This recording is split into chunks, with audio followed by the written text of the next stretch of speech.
What's up, everyone? Welcome back to the channel. Oozer here. Thanks for stopping by. In today's video, we got a very special guest here. We got Mr. Colred. You guys may or may not know him, but he is a excellent, fully free to play player. He's a content creator. Definitely go check him out. I'll provide his channel link in the description below.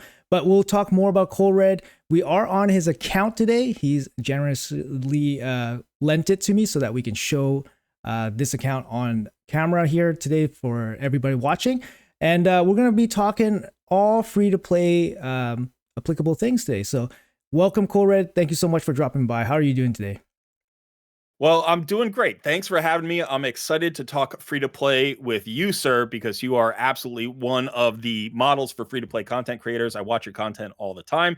And just in case you didn't know, you're the very first person other than me to ever log on to my main account here. So I'm not at all nervous. I completely trust you. But yeah, so yeah, I'm excited to be here. Thanks for having me.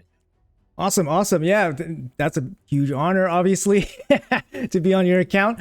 But yeah, 100%, you can trust me, pinky swear, all that cross my heart stuff. Right. But I do takeovers as well, so I know what it feels like, and I always say to the people who I do takeovers for, like, thank you for trusting me, because it is an act of trust, especially when you've spent thousands of hours building up an account. Yeah. But yeah, this is kind of fun. It's fun to be on the other side of it as well. Yeah, and in some cases thousands of dollars too. So they're they're putting their money in your hands, definitely. Okay, yeah. So we are on your account. So you mentioned that you've been playing about 3.5 years. This account's fully free to play. Obviously, you stream with this account. You play this account on your videos and all that stuff. So, obviously very well documented. I'm just going to pop around, check out some of your stuff here. Let's check out his shards. You don't have any problems with shards going into fusions, of course. Like, you just how do you deal with fusions? Do you just tackle every single one? Like, what's your approach? So for a while I didn't until I became a content creator, and then I realized, like, fusions are really good content, and it could be helpful to do fusion guides and participate in the fusions and talk about it as you go. So I started doing every single fusion as a content creator. I have no trouble doing that. But then more recently, because some of your viewers may not know, my wife and I recently had a baby. We have a 7-month-old son at home. And so that's taken up a lot more time. And so I have selectively dropped some fusions in the past 4 or 5 months. I didn't do the last 2 in a row, which is the first time I haven't done 2 in a row in like 2 years. So yeah, fusions are not particularly difficult, but also my roster is at a point where if I need to take a break, unless it's a must get fusion, I can take a break. And I don't really spend shards unless there's a reason to. So I always have a pretty healthy shard total, with the exception of void shards. And I do want to talk to you about this, because I always pull void shards during 2x events.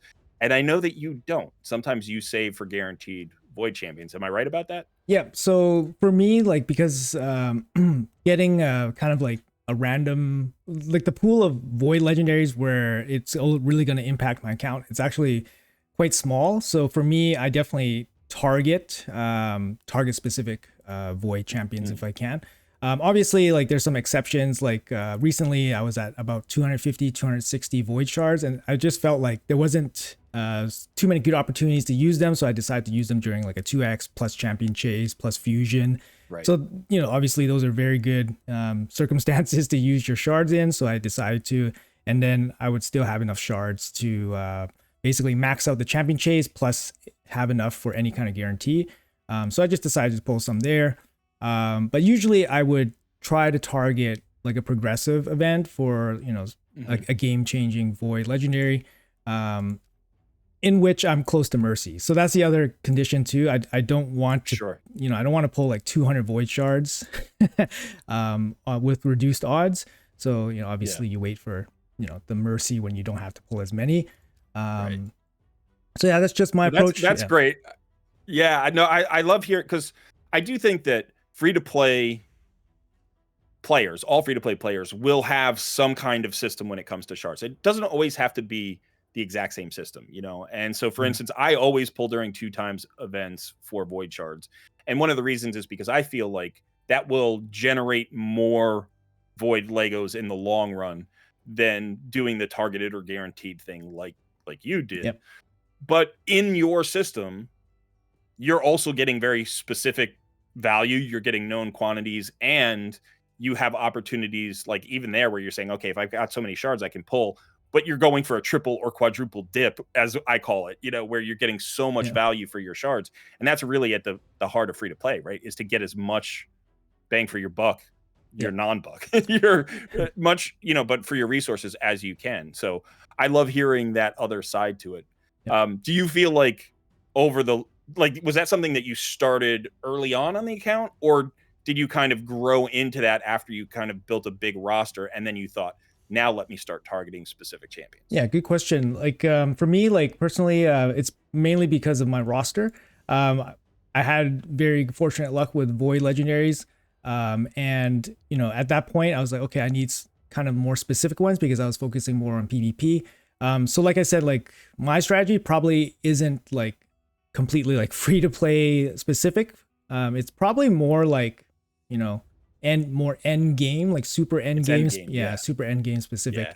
For free to play, like of course, if you're pulling void shards during 2x, you're gonna get more epics, and obviously super strong void epics can carry you through the game, right? Let alone legendaries. But I always tell my viewers like 2x voids makes the most sense to pull for most people, right? And yeah, and I think that's 99. I think 95% of free to play players will pull during 2x. It just makes the most sense. So. Sorry, let's segue into this crafting a forge here. So I noticed that you actually have quite a bit of crafts here. So I'm thinking, how do you deal with CVC? What's your CVC situation actually? Let's start with that. That's a good question. So we have clans in my cluster that are a mix of free to play and spenders. So often we are trying to talk about what is our CVC strategy for personal rewards and non-personal rewards. I typically can do anywhere from, let's say, 100,000 to 200,000 points with basically without really sweating at all. And if I want to go for a higher total for PR or something like that, I could probably get up to about 300K with a reasonable usage of resources. One of those would be forge materials. The reason I've actually been stocking forge materials recently is not because I want to. It's because I have run out of space for artifacts, especially after farming so many pinpoint pieces, that I really need to do a really tough gear cleanse. I've done several recently, and I'll probably have to start muling a bunch of gear that I just haven't gotten around to because of baby stuff, and I've been so busy. But I would say, I typically forge gear during PR CVCs. I also make sure to save all of my legendary tomes and my mythical tomes for any champions for PR CVCs. I try to use, fragment champions during PR CVCs or champion chases during fusions. And I've completed my Great Hall now, but I used to always save my Great Hall for the CVCs as well. So yeah, as far as my philosophy for, clan versus clan, save, and then get as much done in that 2-day window that you can, literally pack it full. Yeah. And if it's not a PR CVC and you want to lose it, let's say your clan wants to lose it, then you can be a little bit more flexible because you don't necessarily want to leave a great champion just sitting in your, fragment collector for an extra month. Sometimes that champion's going to give you more value if you can get them into a composition and improving your Hydra team, or, speeding up your, I don't know, Fire Knight 20 or 10 team or whatever, so I'm not super strict with myself now. But I used to be more strict when I didn't have the roster that I currently have. Yeah, that's right. Cool. I see Freya here hanging out in the fragments. You're going to be pulling her next PR or saving her for a chase? Yeah, I meant to pull her during this past CVC, but it didn't happen. That's a strange topic for me because it was one of the times where I've had some conflict with my viewers about whether or not I should pursue this Freya, because they felt like it was a really bad event. And I know that both you and I went for the guaranteed Freya. And I just felt like I've been saving resources for months and months and months. This is why I save resources, and I wanted the champion. Mhm. So I did eventually complete it, just barely, with like 15 minutes to spare. And then the very next day there was a shard pull event, and I pulled Freya from a shard. Oh. So it was kind of painful, but so now she's sitting there. I can pull her whenever I want. She'll be a faction guardian, but I can save her for the opportune moment. Okay, gotcha. I was like, oh, Freya's still here. Actually, my Freya is still in my fragments as well. So I was gonna pull her, yeah, the CVC as well, but then man, there was just so many things I had to do. The points just came relatively easily, so I'm just gonna I decided to save her for a chase or something. Okay, yeah. So yeah, I was just wondering, like, you had so much material here. I'm like, I'm just curious, do you use RSL Helper? I do not, and it's not because I haven't. I have in the past, and I frequently want to. But what happens is every time Raid updates, Yeah. they need to patch RSL Helper, and it often takes a day or two. Yep. And then I just get frustrated that I don't want to wait for it, So like then I forget to update it later, and so it's more just sort of a careless like miss on my part. I do think RSL Helper would be very helpful, especially now that as a content creator and a new dad, like time is so critical. So I've thought about that before. Like I should bring on like an RSL expert to teach me how to use it really well, because I honestly I all I know is like the auto battle and sell feature and stuff like that. I don't really use it for anything else. Actually, right now the RSL Helper. So for the viewers that don't know, RSL Helper is basically a program you can download and helps you navigate Raid a bit. It can help you auto battle, so it saves your auto battles. It can actually help you craft gear and roll up gear as well, and it also has there's functions where it can sell gear for you, set to your whatever specific parameters.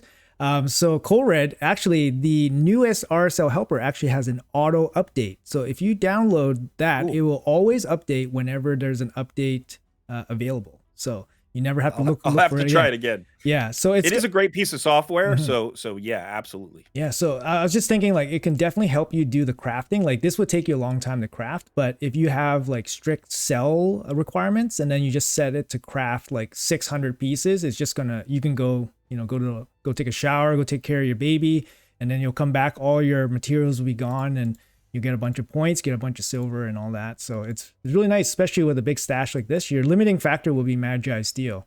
You can burn this off very easily, like 9k, just with the auto feature. So my limiting factor right now is time, probably. Room. No, well, it's room in my inventory. I have no spaces, so and I'm pretty savage with my gear cleanses. Like I really do gear cleanse pretty frequently, and outside of very specific sets, I am very harsh with my gear cleanses. But I do think, like, every time I build a champion, I love it because it's like, oh, here's nine new spaces that I can clear out if I put new gear on this champion. You're capped out. So like, you're not going to find a lot of rares. You're not going to find a lot of 5-star gear. It's pretty good gear. It's, some of it's still speculative. I don't have everything rolled up right now, but yeah, I need to find a way to get some more space there, and then I can forge. All right, awesome. Yeah, let's jump into the meat here. Let's jump into the roster. Let's see what you got as, obviously a 3.5-year-old free-to-play player. Let's see what you got. I see you have mythical champion Mezimol. So I do. Congratulations. That's one more than what I have. This was a very lucky remnant pull. It was not a shard pull. It was a remnant pull, which is your best opportunity to get, your best, I guess, return rate to get mythicals. And when I pulled her, I wasn't super excited for her because it was Mezimel and I wasn't really like that high on this champion, but I did build her right away and I started using her, and she was great. She was awesome in arena. Really good option for getting through Stone Skin. Really nice block revive on her A2. I'm sorry, it's her A2, yeah. And she hit decently hard, but not super hard, and I think that's the reason why she wasn't rated better. And then they buffed her like 6 weeks after I got her, and I was like, "Ooh, great!" So she's gotten even stronger. And as you can see, I don't quite have the, like, I would love to get her into like a 9-piece Merciless or something like that, but this is one of my better sets. You can build her with 70% crit rate, so that's kind of nice. Yeah, she's, when I see her in live arena, she's usually picked to counter like Wukong because of the, Yes. like even if Wukong's protected by like UDK or something, she has the double hit, Right. and the second hit can just pop Wukong off. But yeah, she's cool. I mean, She's congrats. also really good into Rotos Oh, for Rotos, the yep, same double reason, hit. the double hit. Yeah, Yeah. it's just the affinity issue here. Um, Yeah, that's true. yeah. But yeah, I mean, man, I'm still looking for mine. Like, that's the free to play life, right? It's been, Yep. I actually looked it up recently. It's been over 14 months since Mythicals have been in the game. And I was like, what the heck? It's literally like when people were saying, oh, it's going to take you like 2 years to pull your first Mythical because of Mercy and stuff, and how long it takes to get primals, primal shards and all that stuff. I'm like, nah, that's nothing. Right? that's so right now I'm going on 14 months dry with all the remnants, all those primal shards, and so nothing so far. Both my accounts, so I'm definitely feeling it. Yeah. But it's really rough, especially because for the first 6 months or something, they didn't have a true 2 times, right? So you if you pulled early, you were just doing it on a 1 times chance, and that the odds are very bad. yeah. So No, yeah, I always it's wait. been a rough go. Yeah, I always wait for the 2x right now. So Yeah. yeah, it's just I think I pulled like 130 primal shards. I haven't gotten anything yet. So, and then all the remnants. How are you doing in Centranos? How are you doing in Centranos right now? I'm doing great in Centranos. So I was just talking on another collab to Bront Cat Herder, and we were talking about Centranos. I have cleared 1 rotation of hard. Oh, congrats! Yeah, it's tough. Yeah, I can kill Amius in most rotations in hard mode and in normal mode, no problem. I typically get somewhere between 80 and 90 hard mode locations cleared. But 1 rotation I got to 100. Like I could kill Amius, but there was actually a location in Soulcross that I couldn't clear. And then in another rotation, I was able to clear every single spot. So I have a lot of champions that are built now because of Centranos. Like over the past several months, I've been just 6-starring champions, in factions that give you different needed skills. And so sometimes I talk to other members of my community who are like not as advanced in Centranos, and they ask me about it. And I think it's just a focus. It's just like going through the rotations, looking at your champions and saying, I would never 6-star this champion for any other reason, but for this, I have a 3-star soul. I don't want to throw it away, and it can unlock a particular node for me. Yeah. But then also, I think I like manualing fights, and I think that is a real advantage in Centranos. If you are willing to manual fights, you can find solutions that maybe you wouldn't otherwise, just based on throwing together teams. Yeah, so it's actually really impressive because for you to clear Soul Cross, it's fully free to play and stuff. Your roster can't be super deep, and your gear can't be super overpowered. So for you to do it, and it's one of the hardest difficulty contents in the content areas in the game, right? I hear a lot of people like they say like their rosters not strong enough, their gear's not strong enough, but like if you have a free to play account after 3 years, like it's moderately strong, and you have a moderate amount of champions, but to clear all the stages, it's definitely going to take some like imagination, like obviously the willpower to go through it. Like you just gotta RNG your way sometimes with the stun sets, or just find ways of gearing out your champions to try to figure out. And I think a lot of it, that's like the old faction wars ways where people were doing faction wars with like level 50. Like I remember I was doing faction wars with like Diabolus, or like just really really bad champions, and you're just like slugging through. So Centranos definitely feels like the same way. So I mean, for you to do it, I'm actually kind of surprised, because for me it was kind of difficult, but I think for me it was more of a will thing. I just didn't have the will to do it. But I did clear have you cleared it in hard mode yet? Or no? I have recently, but I definitely could have probably cleared it earlier, but I just didn't have the will to do it. But I did clear it recently, maybe like 2 months ago or something. That's about the time I did it as well. So the gear definitely helps. The merciless gear definitely helps. So, and obviously, okay, so and I'm at the point with my account where like I don't lack anything for the regular content. So like the last 8 or 10 or 12 6-stars, I've just picked for whatever reason felt good, and for most of those, it was Centranos. Or like it's not like I have to have a new skill in my composition. I have all of the skills. So just recently, I did happen to have a really good 2x Void Shard event. I pulled Shuzhen and Venus in the same event, which Ooh. I've never really hit 2 voids in the same, like that doesn't happen on free to play that often. Good voids too. These are good ones. Yeah, and they're good voids. Yeah. So I've been building them up recently, but prior to that, it's just like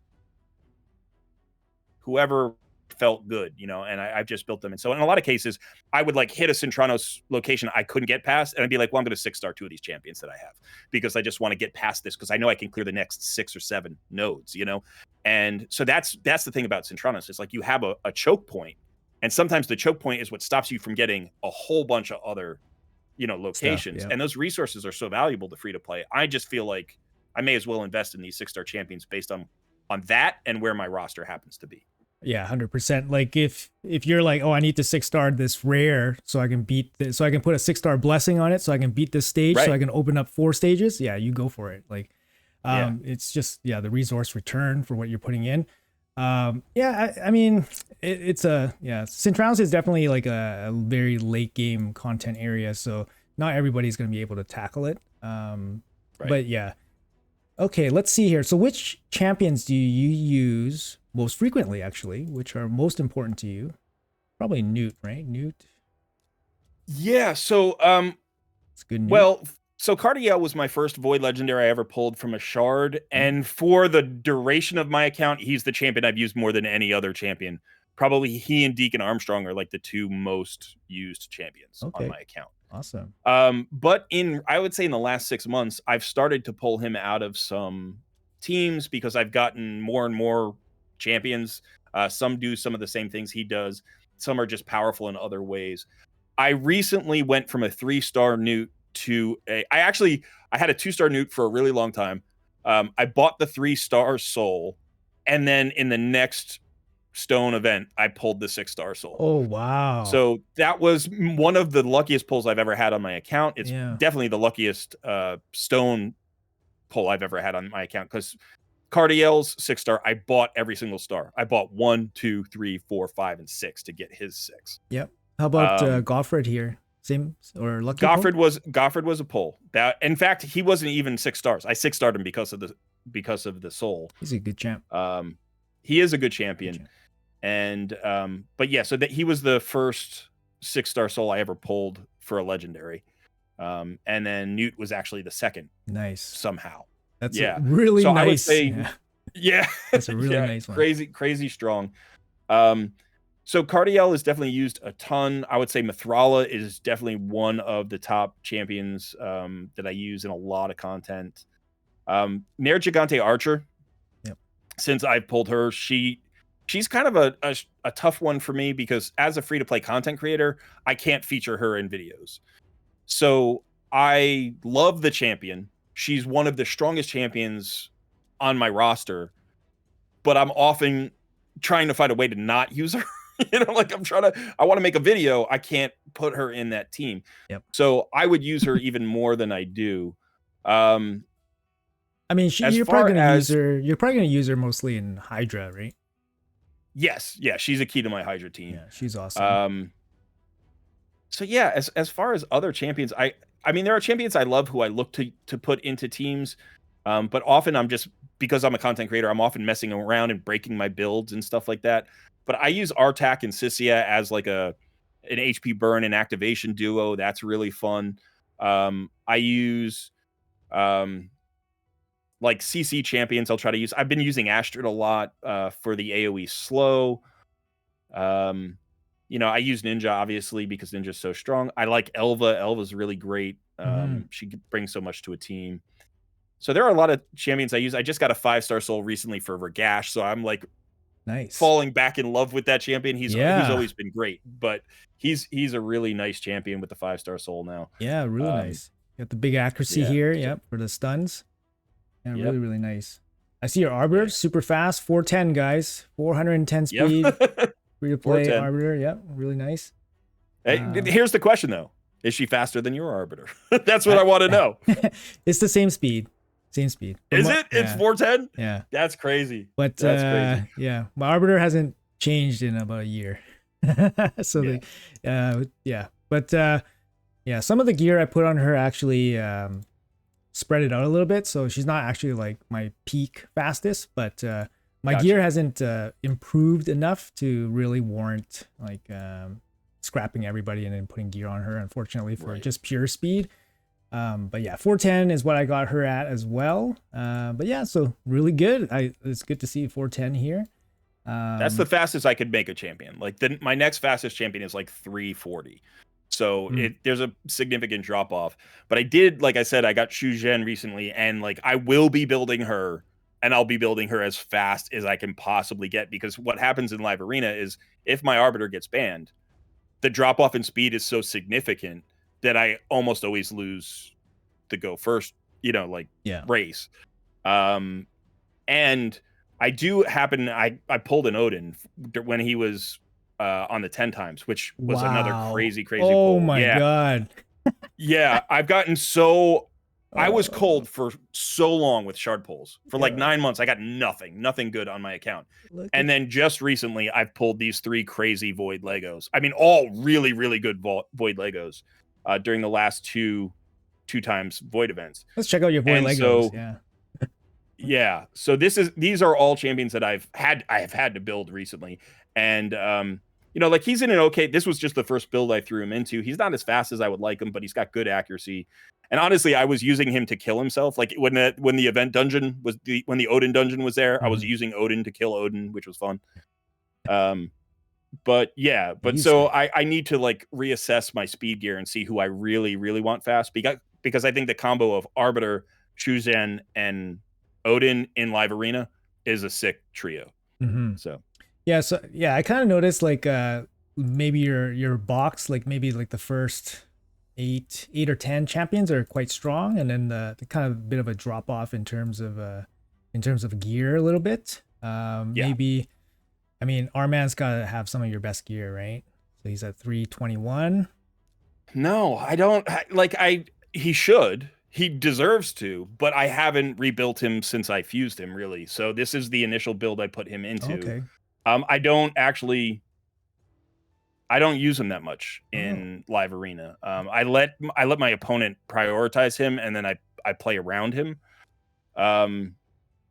So yeah, that's just been my strategy recently. And one of the reasons is what you're saying is like I can't build 40 great champions. Like I can't gear 40 champions. I could gear 6 or 8 for arena maybe, and in terms of speed I can only gear like 2 or 3 for speed. So if you look at there are champions who down the list are actually decently built, Arima but too. Yep.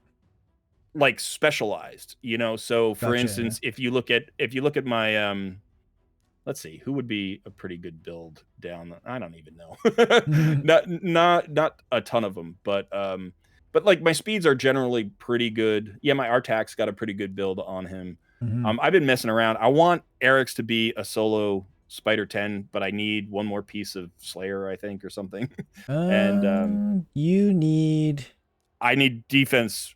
I need the defense tree as well. You need this thing, Harvest Despair. Right. Yeah. And then accuracy. Right. So you need accuracy and then Harvest Despair, or you need 4-piece plus Lifesteal 4-piece.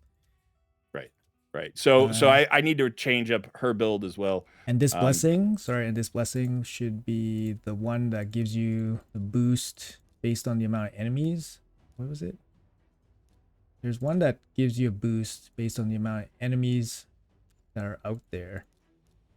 Heaven Cast. Is that Heaven Cast? No, that's the buff. That's the buff one. Oh, that's the buff one. I'm trying to remember. It's seldomly used, but it gives you a boost based on. Is it this one? Whenever enemy attacks? No. Oh, it's this one. Increases the damage inflicted to bosses and their minions according to the number of enemies. Right. Yeah, so this one is the one you want. Yeah. So that'll help you out. Any epics that you prioritize or use more frequently than legendary? Sometimes epics are better, right? Like that's the way the Yeah, I mean, Deacon is my number one epic and deep. always Yeah. has been. He is a unique champion in raid in that he can give you a drop defense and a turn meter fill in the same turn. Nobody else does that. Mhm. No legendaries do that. Yeah. And so he just becomes a really nice component.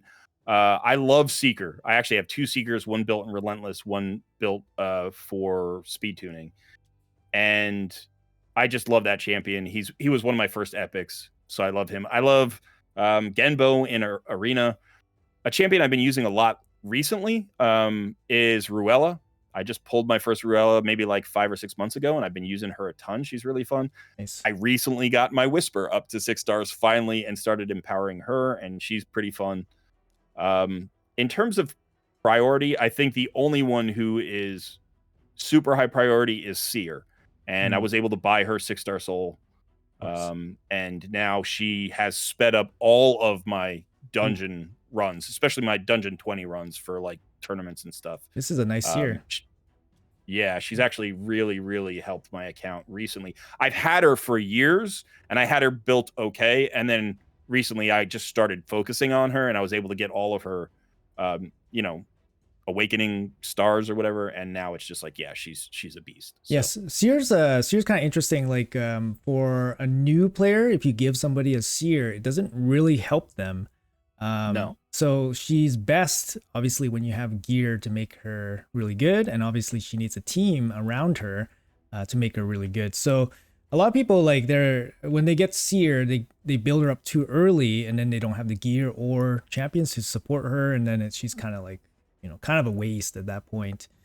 So yeah, you really need both. Yeah. You need the gear on her and you need the composition around her. So if anything is missing, if you don't have one of the pieces to the puzzle, she's just not as good as she could be. Yeah. And yeah, people need to evaluate. Even if you can clear like the first wave properly, you have to be ready for the second wave. And if you just have a really squishy team, like she's not going to make it. If you don't have a reviver or CC or anything like that, she's not going to make it through the second wave. So yeah, so if you guys just like pull Seer, it's just not like, oh, I win ticket. It's not as easy as that, right? Like you need a lot to make her really, really sing. Obviously in video, she looks awesome. But obviously people have, fine-tuned their teams to make her really, really good.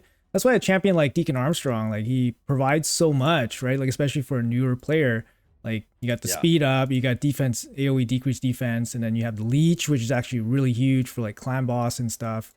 Yeah, this guy's like absolute beast. And it's so funny. I've been on other, done collabs with other content creators, all of whom are spenders.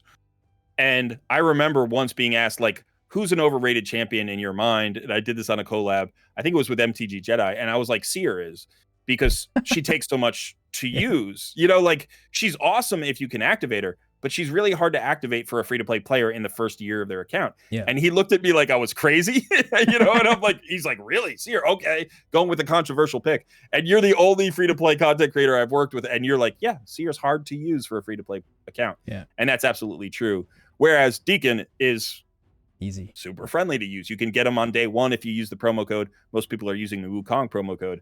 But this is he adds so much utility, and he's not difficult to build because you can really build him in a lot of different ways and have him be effective. 100%. It's just Seer's gonna get she's gonna get the flashy news, right? She's gonna be all shiny, right. And she's the void epic, and you see her in all the videos, but the ones that change your account are the kind of the unsung heroes, right? Obviously, somebody like Deacon here, or even like I was using Skull Crown for a long time, and I had better champions than Skull Crown. I had I had Ethos.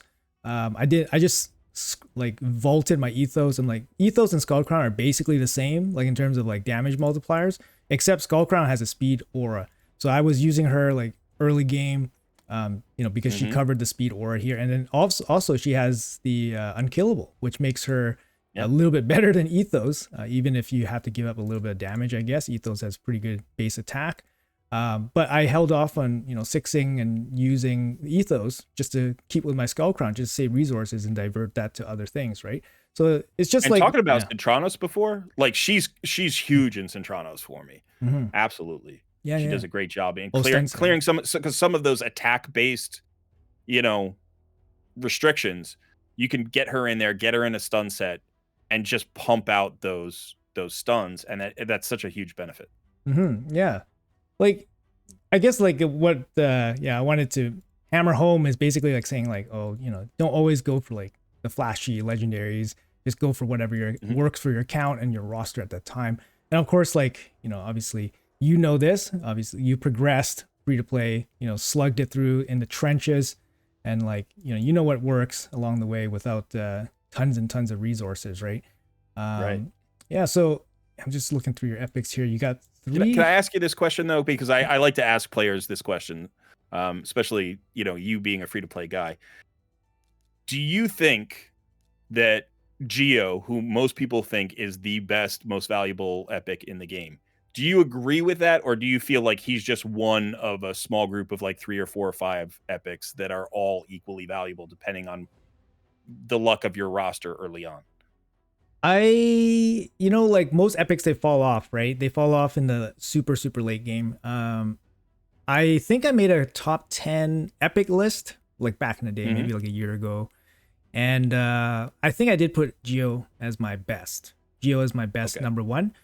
Just because he's easy to build and he brings obscene amounts of damage for what he is and how to build him.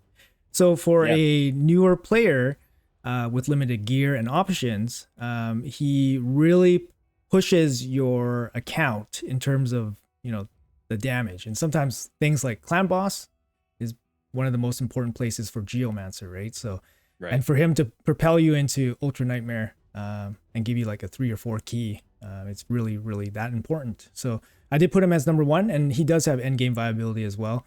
Yeah.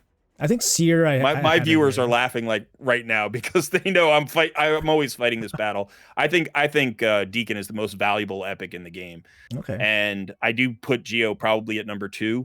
But everybody fights with me on that. And I was hoping, just beyond hope, maybe Boozer would say it, but I didn't expect it. Everybody puts Geo for all the reasons that you mentioned. He's incredibly valuable and he's so easy to build. And he does tons of damage. And especially if you pull him early, he can really progress your account. But like I said, I just think Geo is such a snowball machine. He like provides so much momentum for team building. You don't have a Geo. I find him so valuable. You don't have a Geo. No. Not on this account. Okay. I've had other accounts with Geo, but I don't have him on my main account. Okay. It took me 3.5 years to pull Geomancer. So really, he had a guarantee back in the day. I believe it was 40 ancient shards. I passed on it and I said, oh, he's an epic. I'll get him anytime. Right. And then it took me 3.5 years. And then when I got him, I don't even use him anymore. Thank you. Okay. So yeah, that's the same thing. Like I think if I pulled him, it would be nice. I would check the box off. Hey, I've got Geo. I would build him just to mess around with him and have fun with him.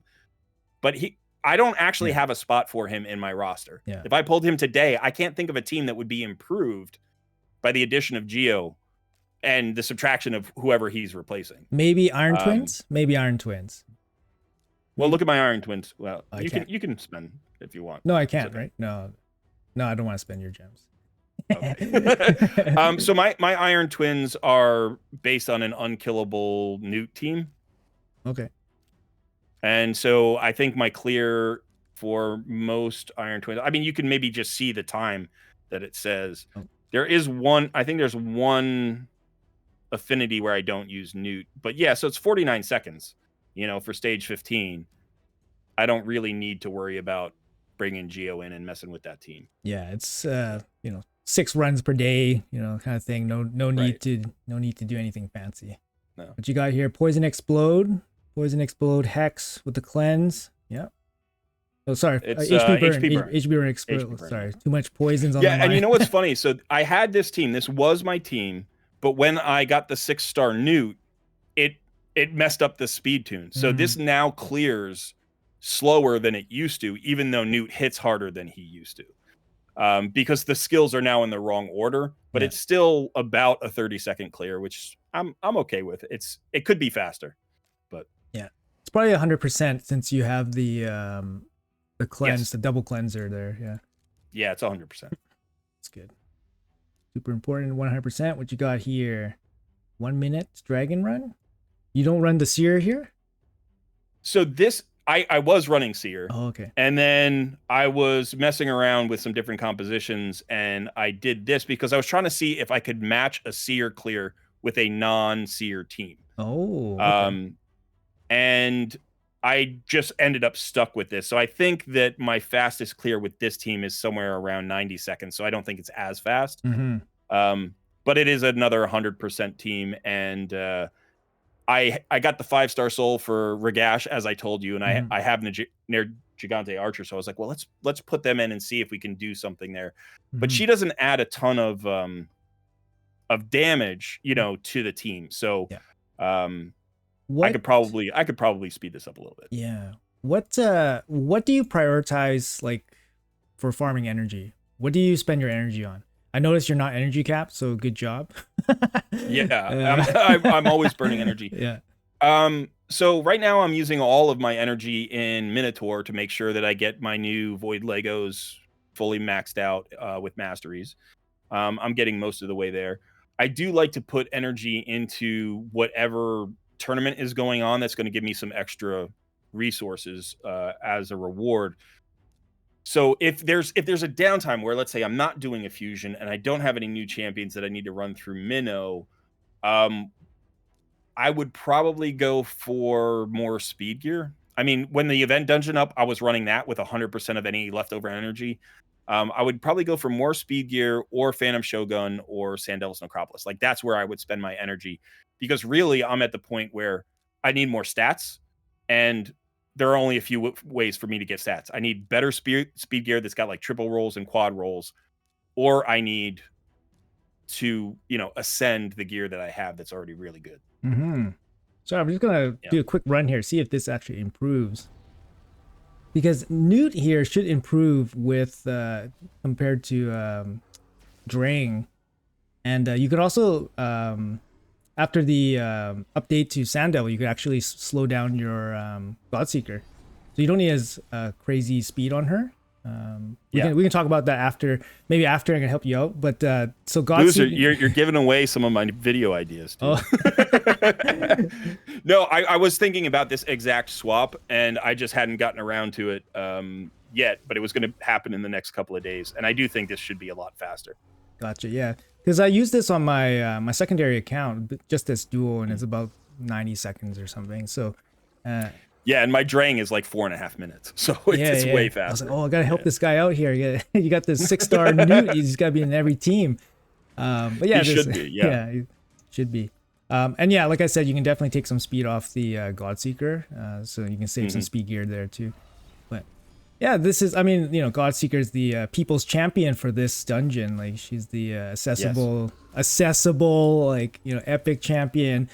And a lot of different DPS compare with her to work Sand Devil 25, consistently. Right? Although not everybody that can do 25 can get to 25. That was the comment that I got when I did my my video on Sand Devil's Necropolis, which was, a lot of people were like, I know what works at 25 because I've seen all the videos, but what gets me there? And oddly enough, the champion that I found that worked really well for stages 1 through 24 was Selenia Nightcloak, who is a void rare. HP burn, and she right? she can actually get you there because she's never weak affinity. My Drang would constantly lose when he was weak affinity, and she was able to get me through those stages. I'd have to manual some of them, but that was fine, and it worked. Yep.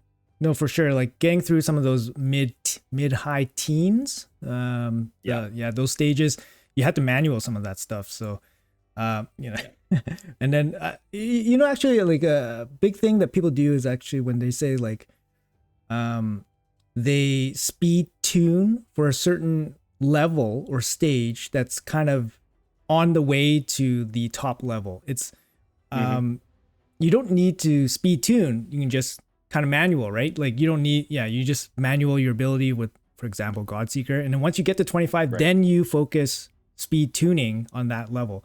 I find this issue happens a lot with players that are trying to, I guess, tackle clan boss, where they say, oh, I'm going to, basically gut my team, but I'm going to make a team just for Nightmare, for example. Right. So instead of like 3 keying Nightmare, they'll 2 key Nightmare with a tuned team, but then they'll spend all these resources on new champions and regearing and all that stuff. So my advice usually is like, oh, just wait until you can do it for Ultra Nightmare so you can save the resources, because you know, you're not really progressing that much. You're doing 3 key to 2 key. Is that really that big of a jump? You know, like, so I, you know, Right. save the 20 million or save the, you know, the 10 chickens or 10 5-star chickens or whatever, save the books. But yeah, similarly, I've had that same discussion because people ask me for advice on Clan Boss. And a lot of times I'll say, if you want to speed tune for Nightmare, make sure that the champions that you're leveling and putting into that speed tune get you value in other places other than Clan Boss. Yes. Because if you're doing it just for a Clan Boss, like you said, going from 3 key to 2 key in Nightmare, that's a lot of resources. But if you build a champion that's really versatile that can help you in Dragon or Spider or Hydra or Doom Tower, then great. Because then what you're really doing is you're doing it for all of that content, not just one place. And so that, I guess that would be the flip side, right? It's like, definitely don't build it just for Nightmare Clan Boss, because that's usually not enough. But if it's great everywhere else and it helps you in Nightmare Clan Boss, then that's a way to go. No, 100%. Do you have, okay, in that same kind of like thought process, like, do you consider gearing champions for one area and then obviously think about them for another area? So for example, your Newt, if you gear your Newt for one dungeon, do you want him, you know, is he geared up to be good in all areas or all dungeons, or how does it work for like your priorities in terms of gearing? Yeah. Well, Newt's an interesting example of this because I had him speed tuned for an Iron Twins team, and that really restricted him in other content. Yeah. And so at some point I just got frustrated and I rebuilt him and I built him better, and it broke my Iron Twins speed tune, but I found that it actually worked untuned. Like, it still worked. And so Newt just got better. And then I got a 6-star on him and it got better, and he still clears Iron Twins for me. So it was kind of lucky that when I broke him, he didn't break everything. You know, like I didn't lose the value that I had already put in him. But I probably kept him sort of hamstrung for like 6 months. And I think that's generally something I try to avoid on my account. So if it's a champion that only has value in one place, then I will speed tune them and leave them in that gear, and I don't have to worry about improving them for other content. But generally, when I build a champion, especially if they're a really good, versatile champion, I want to try to make them valuable in as many places as possible. And the good news is, for most champions, that happens the same way, right? Like, if you optimize them for one location, they can do that job in any location. So for instance, like, you know, if you need enough accuracy on a champion like a debuffer for high-end arena, then they're going to have enough accuracy for hard mode dungeons. Do you know what I mean? So like, my Astrid lands all of her debuffs everywhere because I've built her with as much accuracy as possible for arena. That being said, she's not necessarily fast enough for where I've gotten to, but she helped me get there. You know, so now I need to see if I can get another 20 or 30 speed onto her if I want to keep using her, or I have to switch her out and then just let her be a PvE champion. Gotcha. Yeah. Hey, I noticed something here. Your secret rooms are not done. Are you doing? No, they're not. Yeah. Are you saving this until you reach the top? This is the free to play way. Yes. So I typically save it until I reach the top. However, I will say this. I've been so busy the last few months, I actually missed the last 2 rotations of secret rooms, which makes me feel really bad as a free-to-play player, because those are so many resources, right? Those are so many like fragments towards the new champions. You get those keys that you can put into you know, the bosses and get the forge materials. But it's just been the one thing that I've let slide, where I'm like, I've been so busy lately, I haven't done it. But I actually do, like, I have guilt over it. So I'm sad that you found it. It makes me feel bad just looking at it, being like, yeah, I didn't do them the last 2 months. Yeah. So what I was referring to is basically, especially for Dark Fae, because Dark Fae is you know, the most powerful Doom Tower boss, is basically, if you go to the top and you save all the rooms and then you do the rooms on the last day, you can spend the extra keys at the top level instead of doing the rooms every day and then just, you know, those keys are gone. The extra keys you have to spend at lower levels. But if you That is save, absolutely the way you want to do it. Yes, yes, 100% agree. Yeah. And you'll notice, like, I did the thing where I started with the hard stages first. I didn't do normal. Yeah. Like, I think some people didn't even realize, like, I didn't realize for the first like 6 months or something, that you don't have to clear normal to do hard. You can just start with hard. Yeah. You know, and so like that means that when I go back and do normal and I get all those keys every day, I'm farming stage 120 of hard mode with Exactly. all of those keys the whole time for the max duration of time. Yeah, 100%. 100%. And that's more valuable. Yeah. 100%. Yeah. I always thought on hard, and the value of that is basically you get to the top faster and then you spend more keys farming the top, which totally makes sense. But I never actually thought about it, whether you have to start at normal, complete normal, and then go to hard. But that's what I thought you had to do. I didn't know. So if you guys didn't know, now you know. I mean, you have to complete normal clan boss before you your clan unlocks hard mode clan boss, right? Like, you have to unlock each of the bosses. I just thought Doom Tower would be the same, and in fact it's not. Yeah, it makes sense. Okay, this team, yeah, I mean, you got Amius with this team for sure, right? Yeah, Venomage, Newt, Revive, Cleanse, yeah. Should be not too bad with this. Oh, you have a Pytheon too. You could use Pytheon in here as well. Definitely could, yeah. Yeah, this was a team I put together to try to see if I could do it full auto, and I can't.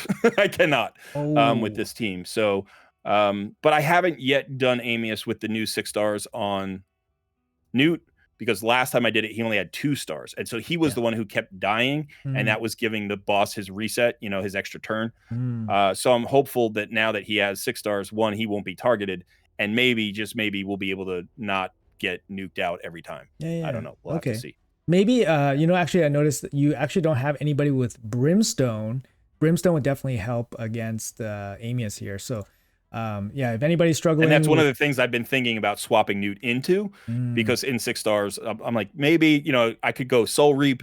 Maybe I could go Brimstone. I'm not 100% sure where I want to land with that. Do you have a suggestion? Would you put your 6-star Newt Soul into Brimstone for Amius, or would you put him into Soul Reap, or maybe something else? I think Soul Reap would probably help you in more areas, like your dungeons and stuff, against bosses and stuff, and not just for Amius. Usually, like the Brimstone, you have it on your other champions usually, and you don't really need like a protected Brimstone. Like gone are the days where Sand Devil needed the protected Brimstone, so I don't see it being that valuable.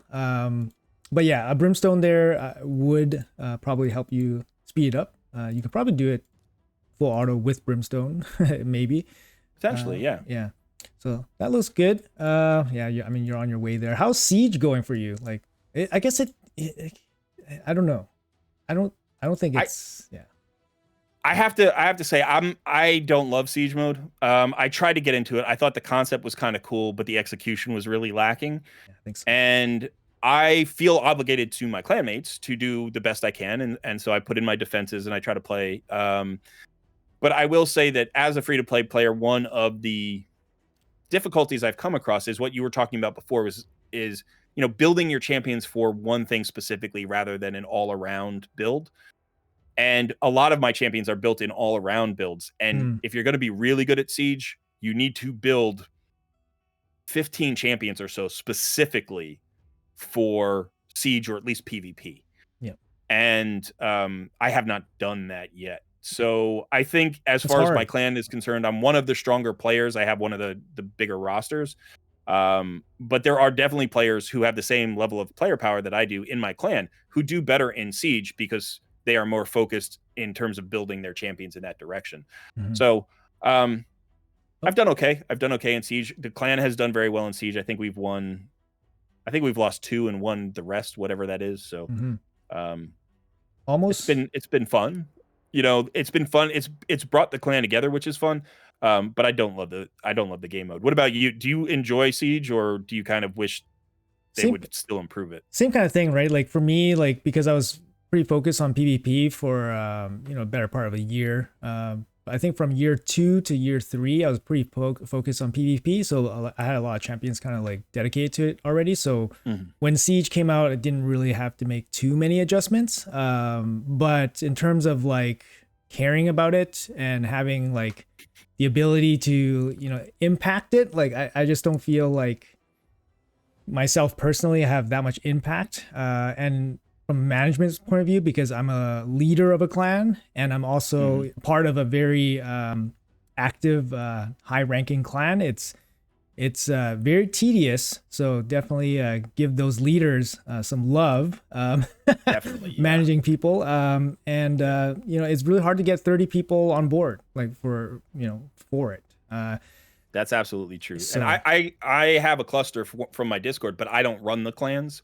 I had to give that up. I couldn't do it anymore because there were too many people involved, too many moving parts. Yeah. So I just try to play my role. I listen to my clan leaders. I make sure that I check in. I try to, and that is the biggest challenge. Like I'm always encouraging people to do that. Like wherever you are, whatever level of commitment you have, just please check in with your clan leaders because they're trying really hard. This is an extra burden on them that they didn't have to do before. And it's more work than everything else they had to do before. Do you know what I mean? Like it's more than doubled their workload. So please just check in, go to your Discord, listen to your, clan chat or read your clan chat and just check in because it's tough on them. It's absolutely, insane. Like the amount of work. Noticed you're on your way to Quintus. You have been tackling a little bit on tag team. What are your thoughts on like PvP? Like, free to play struggles or what's going on here? Like gold one, that's solid, right? Like, yeah, I think again, it's the same thing with Siege where it's focus. So I don't have any real trouble in 3v3 arena. I can get to gold 3v3 arena. I got demoted several times because as you know, I had some family chaos going on for a few months and I just didn't focus on it. And I was in gold and I dropped all the way down to bronze 4 and I've just been working my way back. Yeah. But 3v3 arena is not particularly difficult. I actually find it fun, but it's too much. Yeah. Like if it were just 3 battles or something a day as opposed to 20, that would be better for me. It just takes too much time. But I kind of find the puzzle aspect of a 3v3 fun because you're not only swapping individual champions, you're swapping teams to match up against other teams. Yeah. I really wish it were less time intensive. Yeah. It's as far as live arena is concerned, I find it enjoyable. I like the live aspect of like going against a player and maybe pulling out a strategy that they're unaware of. I don't use meta champions because I don't have all the meta champions. And I'm often like throwing oddball compositions together to mess with people. And it works a lot, which is why I'm in where I am, even though I don't build a lot of champions for PvP. So that's fun, but there's a ceiling to that. At some point, I have to either commit to rebuilding a bunch of champions or just resign myself to the fact that I might not get Quintus if I don't, Yeah, I noticed that, your total battles is, pretty casual, right? So you reached gold 1, basically playing relatively casually. So it's definitely doable for, players that don't take it too seriously and just kind of do it like whenever they can. Yeah, I agree. Tag team, like I basically set a 1-man defense basically until Thursday or Friday, and I just play on the weekend. And you need like 20 battles a day, and it's fighting.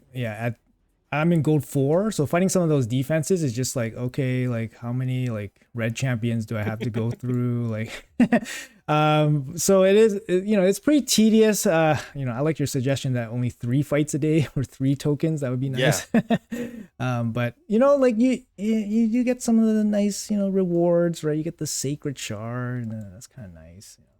The void shard, of course. So it is worth kind of doing once in a while. And for CBC, it's easy points. It's the most cost efficient in terms of gem per CBC points.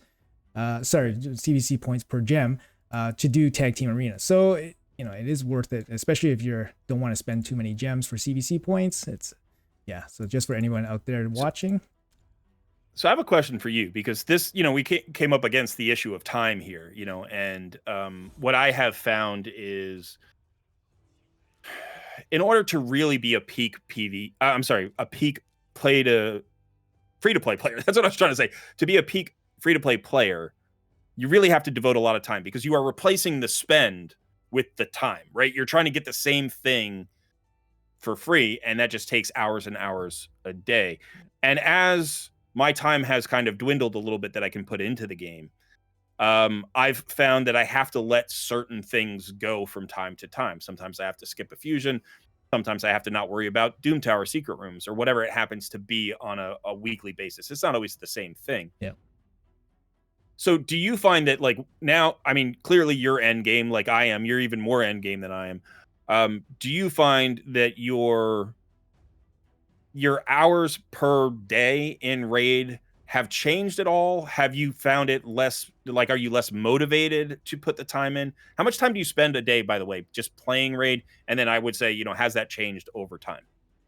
Yeah, that's a good question. I mean, I spent a lot of time playing raid. My raid like interface is basically in my living room, so I'm, you know, if I'm not like directly in front of it interacting, I'm like, you know, it's still going on in the background, and then I can kind of keep tabs on it every like half an hour or whatever.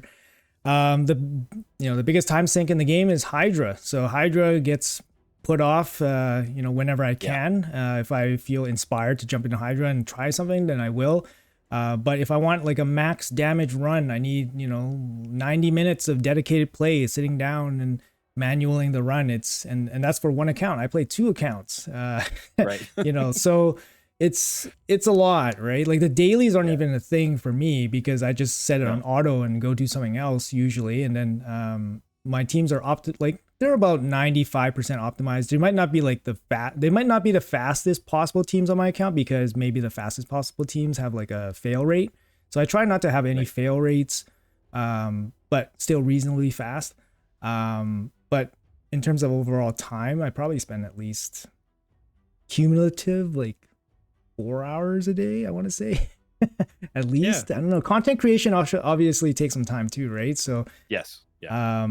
And actually that just takes the time away. So if I'm focusing on trying to make a video, that's like taking away time from, gear cleansing. That's also stupidly time sink too. So that's gear cleansing. Yeah, I'm in the same spot as you. I just recently sat down and moved 100 spots so I can breathe. But it's tough. I saw your inbox. It's you got gear in here. You're almost there, man. 400. You gotta move. The crazy thing is, like 3 weeks ago, I got it all the way back down to like 50 spots. I had 350 free spots in the mailbox, and I actually had like 40 free gear spots. And in the last couple of weeks, all of those gear spots have filled up, and all of that, inbox has filled up. It's just we have so many sources of gear now that we didn't used to have. Yeah. Between so you get the Hydra gear, you get the Siege gear, you get you're still getting the Clan Boss gear and the dungeon gears. You've also got the Centranos gear that you have coming in. And so you're actually like the influx of gear is higher than it's ever been. Yes. And they haven't really significantly increased our storage. So the number of pieces you can have per set has gotten smaller. Yep.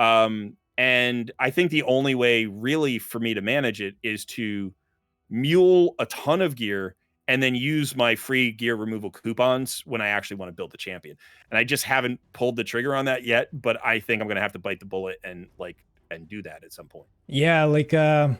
I recently actually just went through my inbox and I actually had Hydra chests in my inbox. So the personal reward chests in my inbox, and I probably stacked up maybe like at least 5 weeks.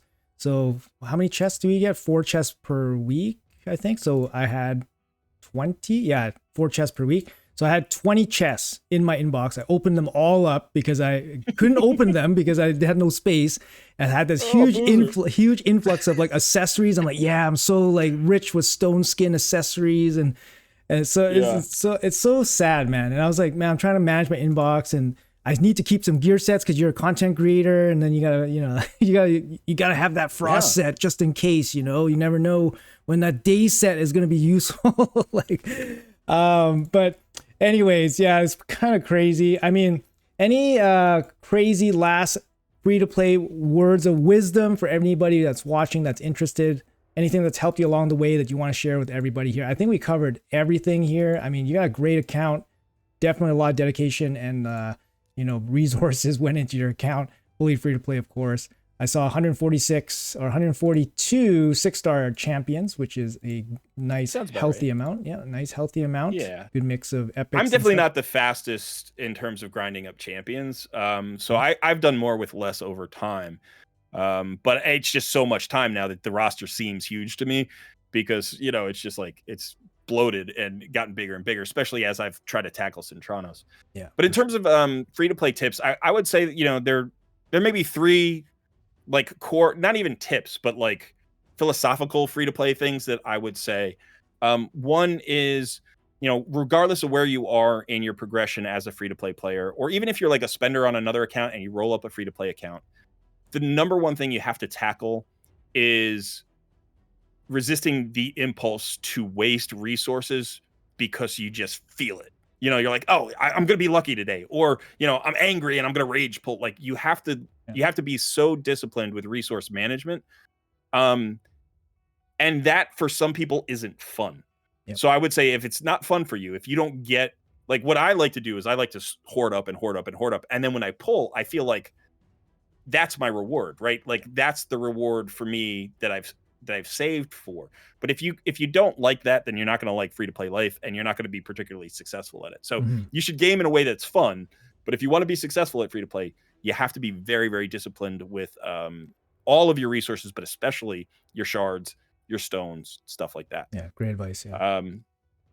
The second piece of advice I guess I would give for any free to play player is you cannot ignore any content. Yep. Right there, you can't turn off content. No, you need everything. Right? It's all free. You get something out of it. Yeah. You get rewards everywhere. So some people don't like PvP and they don't build their Great Hall, and it's like you're giving away tons of stats for all of the things that you do like because you don't like PvP. So I would say, faction crypts, you have to get into them. Like 100%. If you don't love Hydra, you still have to farm it a little bit. Mithrala is out there. Go and get her. She's so incredibly powerful. Like everything has to be, you have to hit everything. So yeah. And then I guess the third thing I would say is remember that any champion that you've invested in is a resource that you want to optimize before you start looking for new champions, right? Like the idea is make every 6-star on your champion. Every 6-star champion on your roster help you as much as possible before you start looking for the next new thing. Yeah. Right. Because that's I've done so many takeovers where people have great rosters and they're like, I'm totally stuck in all these dungeons. I'm like, you shouldn't be, but you have 20 legendaries and only 3 of them are fully booked. Yeah. Like if you fully booked half of your legendaries, you would have much better performance in those locations where you feel that you're stuck. So optimizing, whether that's gear, masteries, or books, or any of those things, that's such a key component to being a successful free-to-play player. So those would be probably my 3 biggest like philosophical points about free-to-play. Yeah, I mean, so yeah, totally nothing magical sense, there. No like quick tricks, but those are the 3 points. Yeah, like totally makes sense. Like number one, obviously, discipline to save your resources, use them when best returns, triple dip, quadruple dip, whatever. Even when you have the urge to pull, you have to save it for when you can get some better returns, whether it's better rates or better event. Yep. Your second point, obviously, you want to basically like maximize your time, like maximize the resource gain by spending the maximum amount of effort playing the game. You get everything in the game, every section of the game you have to farm and get those resources. Yeah. They stack up. And one of my biggest kind of like advices for people that a lot of that cover a lot of areas is like, oh, how do you have such good gear? How do you have so much silver? Because on my account, I actually have both my accounts have over 1 billion silver, and I've had over 1 billion silver. Yeah, I've seen that. That's crazy to me. Both of them have been over 1 billion silver since like early 2023. So, almost, whatever, 2 years now. And the big thing is basically just spending the energy. And spending the energy is just basically spending the free thing that you have efficiently. So right. Always tapping into it, like you said, like Doomtire keys, Faction Wars keys, those are very important. They return silver back to you, right? So all that stuff, when you do it, you get it back. And then your last point about just basically like squeezing that lemon for all that lemon juice, right? Like just, you know, even like your rares that you 6-starred, your bellower, you want to like even just use them as your campaign farmer for a little bit longer. Like just shelve your ethos. You don't need them to campaign farm. Just use your bellower or whatever, right? You just want to, you know, maximize your resources and return on your investment, of course. You know, you have to have again discipline to stay away from that new shiny toy, especially when you have resources to allocate to something else. You know, but great top 3 advice here from Colred.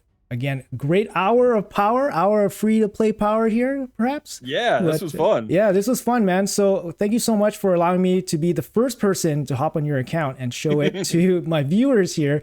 Everybody watching, Colred, he's an awesome guy. Make sure you guys check out his channel, fully free to play. Great stuff there. I'm going to leave it in the description and the pinned comment below. Any final words here, Colred, for everybody watching? Just thanks so much for having me on. 2 free-to-play content creators coming together. I've been asked to do this collab by my viewers for a long time, so I really appreciate you having me on the channel.